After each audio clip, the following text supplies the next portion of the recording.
I pull out my coloured pencils or pen or whatever I've got at hand. This and is the and interview just on the sort of radio. Get away and doodle. I let my hand kind of dance to the music, and at the end of the show, or the set, I'll pass it over to the musician. And so far, they've been pretty well received, and done a few of them. Just inspiration leading to inspiration, and developing that community artistic spirit. So you're enjoying the artistry while creating your own artistry, and it's a bit of a collaboration in a way, and you're using some of the lyrics and the band names in your pieces as well. Yeah, that's right. So the phrases that are in the lyrics might make their way into the picture in like little symbols or whatever. If you were to glance at one of the pictures I end up drawing, it looks very busy. Because there's a lot happening, which inevitably happens in a rock band stage. So there's little lines that represent different bits of music that are happening. If the drummer kicks off and is hitting those cymbals and skins real hard, then there'll be lots of lines emanating from the drums in the picture. So you get a clue as to what the sound is happening, and the banter and just the intensity comes out in the colours and the line work in the pictures. And yeah, it is that collaborative effort. I'm using the music as a way to drive that picture. So in that expression of gratitude, I give them the picture in the end, because I've had my fun with it.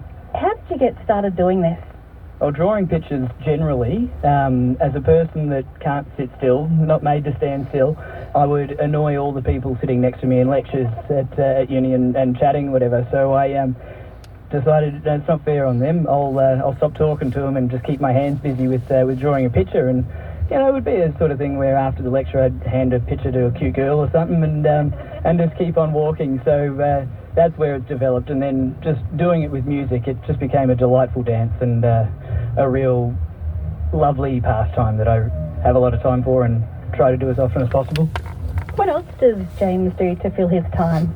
I'm a school teacher, so there's often a lot of advocacy for music education. So I've been spending a lot of time here today at the King Kong School of Music tent, making sure that the performers have everything they need, a bottle of water, or plug in their guitar for them, or give them a bit of a rev up and say, these people are here to see you, man, and just sort of make them feel like $1 million, give them the rock star treatment, so they can become the people that start off on that small stage and end up on the big stage. If you want big 1,000 show concert people coming to Townsville, well, this is where it starts.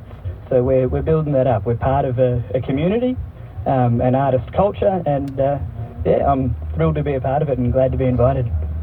And across the weekend, we've crossed paths, and at different times you're wearing different attire. Sometimes it's in the morning, it's the blue sunnies and the blue flannel.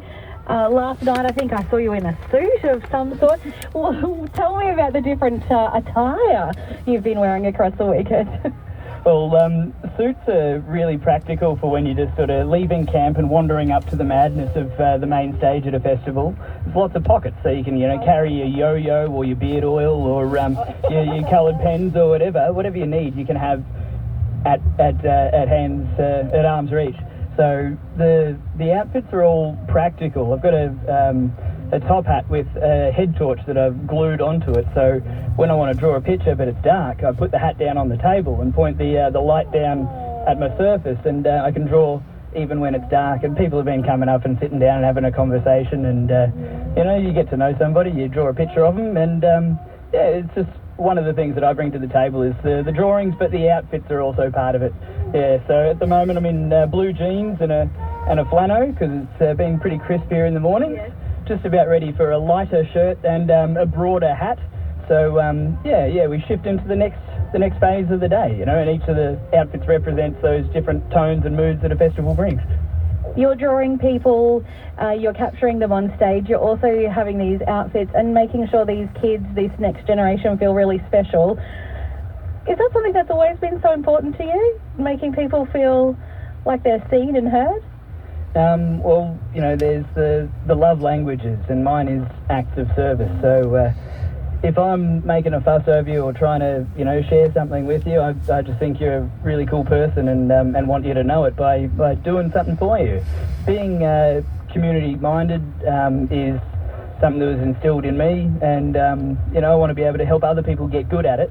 So, you know, share my time and we have conversations about it, you know.